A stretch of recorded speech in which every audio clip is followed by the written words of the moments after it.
حضرت یوسف علیہ السلام نے پھر سالوں حکومت کی مصر پر، پھر وہیں ان کی تدفین ہوئی، اور جب تدفین ہوئی تو اختلاف ہو گیا۔ ہر قبیلہ کہتا تھا ہم نے اپنی طرف یوسف کو دفن کرنا ہے، اس لیے کہ جس طرف ان کو دفن کریں گے خوشحالیاں ہوں گی۔ پھر فیصلہ ہوا کہ سنگ مرمر کے تابوت میں رکھ کے حضرت یوسف کو دفن کیا جائے، اور دفن کرنے کے بعد ایسی جگہ پہ دفن کیا جائے جہاں سے پانی چھو کے گزرتا ہے۔ تو ان کو وہاں دفن کیا گیا، پانی چھو کے گزرتا تھا، لوگ کھیتیوں کو لگاتے تھے اور مصر سرسبز و شاداب رہتا تھا۔ اور پھر حدیث پاک میں موجود ہے، مولا علی شیر خدا رضی اللہ تعالی عنہ فرماتے ہیں کہ نبی کریم علیہ السلام کی بارگاہ میں ایک اعرابی آیا، حضور نے فرمایا کچھ مانگ لو۔ اس دیہاتی سے حضور نے فرمایا ہے آج وہ مائل باتا، اور بھی کچھ مانگ لے۔ تو وہ کہنے لگا حضور آپ مجھے سواری کے لیے اونٹ دے دے۔ حضرت علی کہتے ہیں میں نے کہا ہے افسوس، مانگا بھی تو کیا مانگا۔ حضور نے فرمایا چل کچھ اور مانگ لے۔ کہنے لگا چلے آنے جانے کے لیے کرایہ بھی دے دے، زادرہ بھی دے دے، کھانے کیا مانگا۔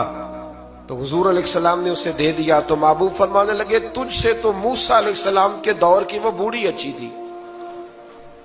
کہا وہ بوڑھی کون سی بوڑھی؟ تو حضور علیہ السلام فرمانے لگے رب کریم نے حضرت موسیٰ کو حکم دیا کہ جب آپ مصر سے نکلیں تو حضرت یوسف کی قبر کو کھود کر ان کا تابوت بھی ساتھ لے جائیں۔ تو حضرت سیدنا موسیٰ علیہ السلام نے عرض کی مالک وہ کیسے پتہ چلے گا؟ فرمایا وہ تو آپ نے خود ہی پتہ کرنا ہے کہ وہ تابوت کہاں ہے۔ وہ دریا کے اندر تھا۔ کیسے پتہ کرتے کرتے پتہ چلا کہ ایک بوڑھی اماں ہے، اسے پتہ ہے تابوت کہاں ہے۔ وہ کدھر ہے تابوت؟ تو بوڑھی اماں کو پتہ ہے۔ حضرت موسیٰ بوڑھی کے پاس گئے، کہنے لگے اماں وہ تجھے پتہ ہے یوسف کی قبر کہاں؟ کہنے لگی پتہ ہے۔ تو کہا اماں پھر بتا دو۔ کہنے لگے مفت میں بتا دوں، نبی کے مزار کا ایڈریس اور فری میں بتا دوں، یہ کیسے ہو سکتا ہے؟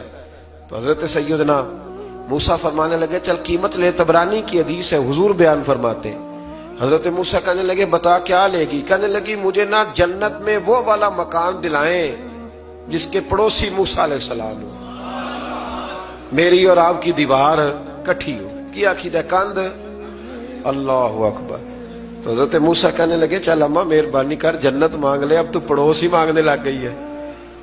تو اب نبیوں کا درجہ تو بڑا ہوگا، تو دینے والا اللہ ہے، میں دعا کرتا ہوں۔ تو کہنے لگی جی ٹھیک ہے، اگر آپ نہیں دیتے تو میں ایڈریس نہیں بتاتی۔ تو حضور فرمانے لگے اس سے تو وہ اچھی تھی۔ حضرت موسیٰ نے عرض کی کہ یا اللہ یہ نہیں بتا رہی تو اب کیا کروں؟ فرمایا موسیٰ وعدہ تو کر لے، مکان میں دے دوں گا، وعدہ کر لے۔ تو حضرت سیدنا یوسف کا مرتبہ دیکھیے کہ ان کے مزار کا پتہ بتانے کے لیے، مزار کا پتہ بتانے کے لیے اس خاتون نے حضرت موسیٰ سے جو قیمت لی وہ یہ تھی کہ میں جنت میں آپ کی پڑوسی بنوں گی، پھر ایڈریس بتاؤں گی۔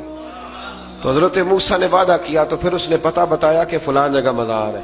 یہ تقریباً سینکڑوں سال بعد حضرت موسیٰ وہ وہاں سے نکال کے تابوت کو اپنے ساتھ لے کر کے گئے۔